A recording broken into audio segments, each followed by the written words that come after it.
Nah,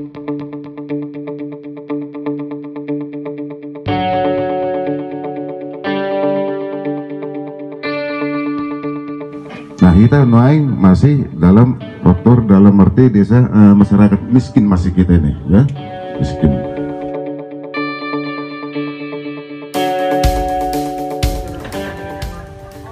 Yang pertama, kita sudah membuat pupuk organik padat. Yang kedua, pupuk organik cair. Yang ketiga, memberantas hama.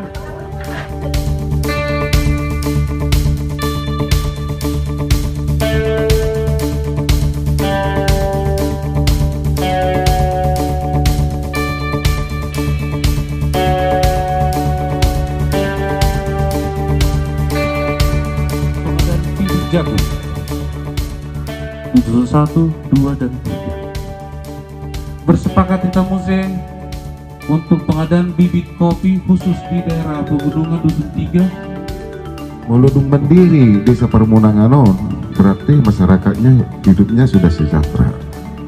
Mulai 120 desa narong di Kabupaten Samosir rakyatnya sudah sejahtera, Kabupaten Samosir otomatis sudah maju.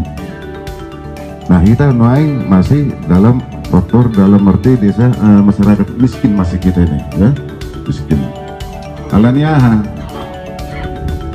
walaupun 30% rakyat di Samosir hidupnya tergantung daripada pertanian.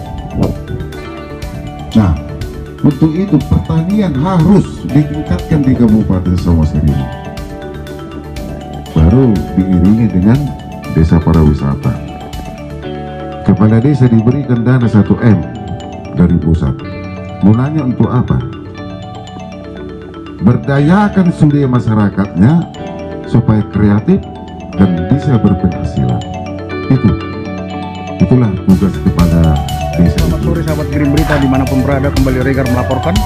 Saat ini saya berada di Desa Permonangan, Lutung, Kecamatan Simanindo, Kabupaten Samosir. Sudah ada bersama kita Bapak Kepala Desa, Bapak Gimbet Situmorang. Selamat sore Pak Gimbet, maaf mengganggu Pak. Selamat sore Bang Regar. Ini saya lihat Bapak mengumpulkan petani. Giat apa namanya yang hari ini Bapak lakukan Pak bersama para petani dan masyarakat Permonangan ini? Baik, Green Berita. Hari ini saya mengumpulkan semua warga Dusun 1, 2, dan 3, kurang lebih 500 warga, yang mana maksud dan tujuan dari pertemuan ini adalah merubah mindset para petani kita yang selama ini menggunakan pupuk kimia seperti urea, TPK, NPK, Tosca, dan lain-lainnya, dan tidak ada nilai tambah. Maka dengan arahan dari Pastor Sahabat selaku narasumber dan juga tenaga ahli, Desa Permonangan menuju pertanian organik. Maka semua nanti apa yang ditanami oleh masyarakat kita dengan pelatihan yang baru saja kita laksanakan. Yang pertama, kita sudah membuat pupuk organik padat. Yang kedua, pupuk organik cair. Yang ketiga, memberantas hama. Itu. Nah, pelatihan ini akan berlanjut melalui kelompok di setiap dusun untuk mengakomodir semua masyarakat kita di setiap wilayah kerja Dusun 1, 2, dan 3. Dan dasar pelaksanaan ini adalah Peraturan Menteri Desa Nomor 7 Tahun 2021, yang mana pengalokasian dana desa adalah 40% untuk BLT dana desa, 20% untuk ketahanan pangan, 8% untuk kopi. Kita fokus untuk 20% ketahanan pangan dengan berita acara musyawarah desa pertanggal 10 bulan 5 tahun 2022 yang lalu. Masyarakat bersepakat untuk pengadaan bibit padi unggul semua masyarakat. Yang kedua, untuk pengadaan bibit jagung. pengadaan bibit kopi, dan untuk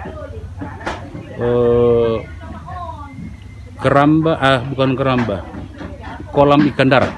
Daripada pertemuan ini, bersepakat masyarakat tahun ini akan melakukan pertanian yang sistem organik. Seperti itu, Om Regar. Baik, apakah kegiatan ini Bapak lakukan sebagai dampak akibat kelangkaan pupuk non-organik, atau memang ada kelebihan dari pupuk organik yang Bapak tawarkan ini? Baik, yang pertama, kelangkaan pupuk yang ada sekarang di Sumatera Utara, khususnya di Samosir, sudah terjadi. Dan kita mulai harus mengantisipasi ke depannya seperti apa, kita tidak tahu. Maka mulai dari sekarang ini kita tanamkan kepada masyarakat supaya mau berbuat, mau melakukan dengan pelatihan-pelatihan yang kita buat baru saja. Seperti itu. Dampaknya, penggunaan pupuk organik ini jelas peremajaan tanah itu sendiri, ya. Dan di samping nilai tambah dan biaya ekonomisnya sangat rendah, nilai tambah otomatis akan meningkat. Dengan biaya kecil, pertanian kita akan bernilai tambah, sehingga masyarakat bisa dengan mudahnya mendapatkan pupuk dengan hasil daripada kelompok maupun perorangan. Itulah pupuk organik cair dan pupuk organik padat. Seperti itu, Om Regar. Yang terakhir, apa harapan Bapak kepada masyarakat terhadap penggunaan pupuk organik ini, Pak? Harapan saya kepada masyarakat, pemerintah sudah bersedia dengan peraturan yang berlaku, baik itu Permendes maupun turunan peraturan bupati kita, memberikan biaya, ya. Sekarang masyarakatnya bagaimana supaya mau melakukan?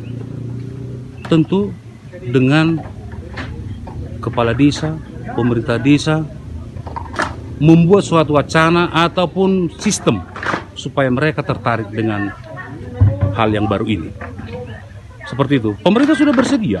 Apa saja yang mereka butuhkan, mungkin pemerintah akan bersedia mengalokasikannya sesuai dengan aturan yang berlaku dalam peraturan. Seperti itu, Om Regar. Baik, terima kasih Pak Situmorang. Selamat sore. Demikian Regar melaporkan dari Lutung, Horas. Apa keunggulan atau kelebihan dari pupuk organik ini, Pak? Keunggulannya pertama, untuk lingkungan itu tentu akan sehat untuk lingkungan dan tanaman. Yang kedua, ekonomis, tidak menggunakan modal yang cukup besar. Untuk tanaman dia akan sehat tanamannya, dan alam di mana budidaya itu akan menjadi sehat. Jadi memperbaiki struktur kimia tanah, memperbaiki biologi tanah dan kimia tanah. Ini tiga ini yang umumnya menjadi keunggulan dari penggunaan pupuk organik. Terkait hasil sendiri gimana, Pak? Hasilnya nanti? Hasil sesungguhnya tidak jauh dari yang biasa pakai konvensional. Tidak jauh, berbeda. Bahkan mungkin lebih dari yang konvensional. Ketika tanahnya sudah terbenahi dengan kesuburannya dikembalikan, struktur kimianya sudah diperbaiki, struktur biologi tanahnya sudah diperbaiki, tanaman yang dibudidayakan pun akan berkembang dengan baik, dengan sehat. Baik, terakhir closing statement, apa himbauan Bapak terhadap masyarakat terkait pupuk organik ini, Pak? Untuk masyarakat secara umum, sebenarnya kalau mau bertani, peliharalah bumi sebagai tempat kehidupan. Maka jangan meracun, jangan menggunakan pestisida kimia, jangan menggunakan bahan-bahan kimia yang membunuh organisme penyubur tanaman dan yang menjadi organisme yang membuat tanah itu menjadi hidup. Tadi sudah kita lihat tanah sudah mati, bagaimana ini untuk dihidupkan kembali dengan proses daya hantar listrik tanah yang menjadi sampel tadi. Baik, terima kasih Pak Sahabat Nababan. Selamat sore. Selamat sore. Melaporkan Horas.